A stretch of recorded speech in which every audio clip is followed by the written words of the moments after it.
ఏమైందమ్మా? ఏం సమస్యలు ఉన్నాయి మీకు? నా భర్త చనిపోయింది సార్, 2 పిల్లలు, కూలి పని చేసుకొని బతుకుతాను సార్. కూలి పని చేస్తా ఉంటారు. ఎప్పుడు చచ్చిపోయిండు మీ భర్త? 2 సంవత్సరాలు అయితే. ఆరోగ్యం బాగా తాగి ఆరోగ్యం బాగా చచ్చిపోయిందా? అంటే కేసీఆర్ గవర్నమెంట్ ఉన్నప్పుడే? కేసీఆర్ గవర్నమెంట్ అప్పుడే చనిపోయింది సార్. అప్పుడే చనిపోయింది అంటారు.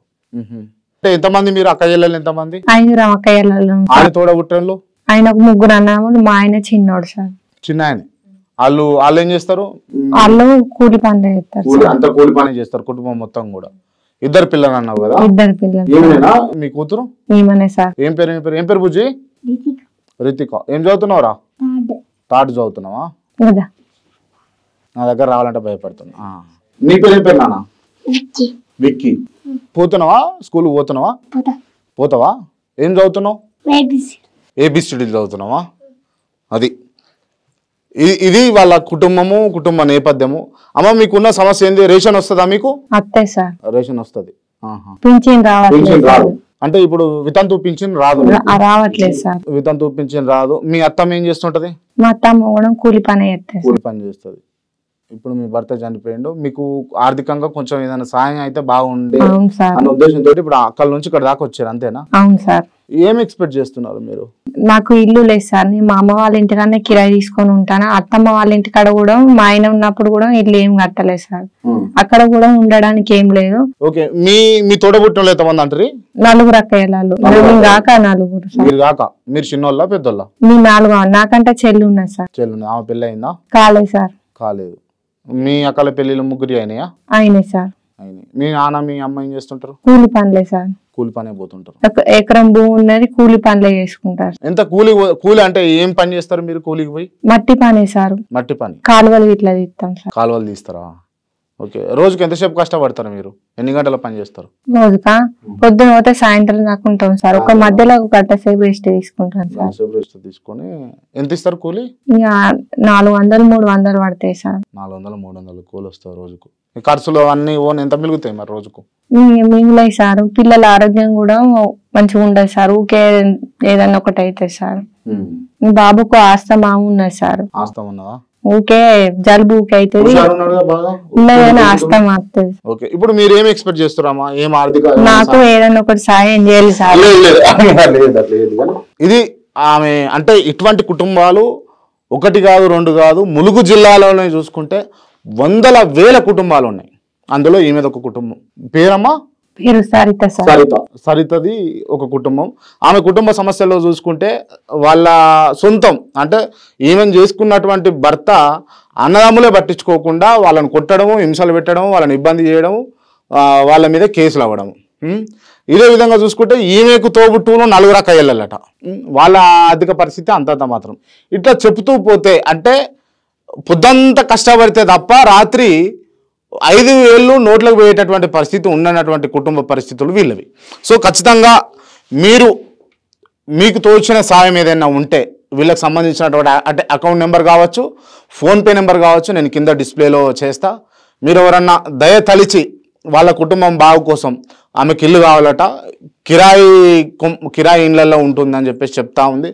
అదేవిధంగా చిన్నపిల్లగా నువ్వు రానా ఇట్రా, నేను ఏమన్నా నువ్వు ఇట్రా, భయపడుతుండు. ఆయనకు ఆస్తమా ఉందట.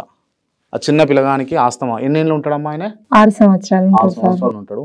ఆస్తమా ఉన్నది, ఆరోగ్య సమస్యలతోటి ఆ పిల్లగాడు బాధపడతా ఉన్నాడు. ఒక్కతే వాళ్ళిద్దరిని సాగాలి, కాలువ గంజో పోసి ఖచ్చితంగా సాగాలి. సో మా తరపు నుంచి మేము ఏదో కొంచెం సాయం అయితే చూస్తా ఉన్నాం, మేము కూడా చేస్తాం. మీకు కూడా తోచిన సాయం కొంచెం చేస్తే బాగుంటుంది అని చెప్పేసి నేను వాళ్ళ తరపు నుంచి అయితే మిమ్మల్ని రిక్వెస్ట్ చేస్తా ఉన్నా. అదేవిధంగా నాకు తెలిసిన ఒక మిత్రుడు ఉన్నాడు, రీసెంట్గా నేను తనని ఇంటర్వ్యూ చేయడం జరిగింది. ఇంటర్వ్యూలో నాకు మాట ఇచ్చిండు, ఖచ్చితంగా జెన్యున్గా ఒక పర్సన్ మీకు కనబడితే నేను సాయం చేస్తాను నాకు తను చెప్పిండు. సో నేను దానికి ఫోన్ చేస్తా, ఒకవేళ ఏమంటాడు ఏంది అనేది ఒకసారి మాట్లాడే ప్రయత్నం అయితే చేద్దాము.